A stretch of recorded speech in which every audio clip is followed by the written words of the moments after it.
আজকে মাদ্রাসা শিক্ষা শুধু একটি ধর্মীয় শিক্ষা না। একটা সময় আমরা মনে করতাম বা আমাদের এই সমাজ মনে করত মাদ্রাসা শিক্ষা মানে শুধু কোরআন হাদিসের শিক্ষা দেওয়া হয়, কিন্তু আজকে কিন্তু মাদ্রাসা শিক্ষা বিশেষ করে এই আলিয়া মাদ্রাসাগুলোতে আজকে অনেক মেধাবী ছেলে মেয়েরা রয়েছেন যারা বাংলাদেশের বিভিন্ন সরকারি কর্মকর্তা কর্মচারী উচ্চ পর্যায়ের আধীন রয়েছেন।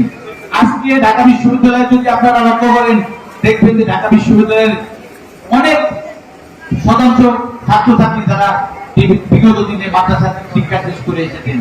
এই জন্য আমি মনে করি আমাদের এই মাদ্রাসায় শুধু ধর্মীয় নৈতিকতা শিক্ষা দেওয়া হয় না, এখানে সাধারণ জ্ঞানেরও শিক্ষা দেওয়া হয়। এই জন্য আমি মাদ্রাসা শিক্ষার্থী ভাই বোনদের বলবো, তোমরা বেশি বেশি করে পড়াশোনা করবা। যেমন একটি আমার ভালো লেগেছে যে আপনাদের এই মাদ্রাসাটি একটি ছেলে যে আজকে ঢাকা বিশ্ববিদ্যালয়ের ইংলিশ সবচেয়ে ভালো সাবজেক্ট যেগুলো তাদের মধ্যে একটা অন্যতম সাবজেক্টে সে ভর্তি হয়েছে। আজকে এই মাদ্রাসার একজন কৃতি শিক্ষার্থী যে সারা বাংলাদেশে ডিগ্রিতে শ্রেষ্ঠ স্থান অধিকার করেছেন। এই জন্যই প্রতিষ্ঠা খুব বেশি অনেক সময় বেশি ভূমিকা রাখে না।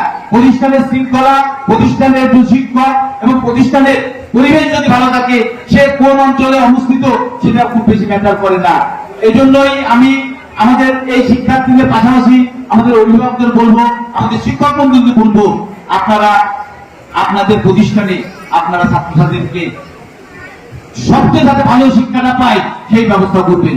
বিশেষ করে আমি বিভিন্ন শিক্ষা প্রতিষ্ঠানে যে আমি একটা কথা বলি, বিশেষ করে প্রতিষ্ঠানের প্রধান যারা, আপনাদের কাছে বিনয়ের সাথে বলি, আপনারা শিক্ষাঙ্গনে কোনো রাজনীতি করবেন না।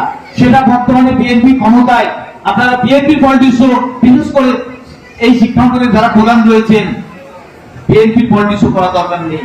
আপনারা নিষিদ্ধ আওয়ামী লীগের রাজনীতিও করা দরকার নাই, আপনারা জামাতের রাজনীতিও করবেন না। আমি বিশেষ করে আপনাদের কাছে আমি প্রতিষ্ঠানের প্রধানদের উদ্দেশ্যে বলবো, আপনাদের যদি কারো রাজনীতি করার খুব বেশি ইচ্ছা থাকে তাহলে দয়া করে আপনারা ওই প্রতিষ্ঠানের প্রধানের ওই পদটা ছেড়ে দিয়ে আপনার রাজনীতির ময়দানে চলে আসেন। কারণ স্বাধীন বাংলাদেশের সবাই মত প্রকাশ করার, দল করার সুযোগ রয়েছে। এজন্য আমি বিনয়ের সাথে সবাইকে বলবো, আপনারা বিশেষ করে যারা শিক্ষক মন্ডলী রয়েছে তারা কোন রাজনৈতিক দলের সাথে আপনারা সম্পৃক্ত থাকবেন না। আপনাদের একটাই ব্রত হওয়া উচিত, আপনাদের একটাই উদ্দেশ্য হওয়া উচিত, আপনাদের একটাই কাজ হওয়া উচিত, সেটা হলো একটা প্রতিষ্ঠানকে কিভাবে ভালো রাখবেন। আর একটা প্রতিষ্ঠান তখনই ভালো থাকবে যখন ওই প্রতিষ্ঠানের ছেলে মেয়েরা সুশিক্ষায় শিক্ষিত হবে। আমি আপনাদেরকে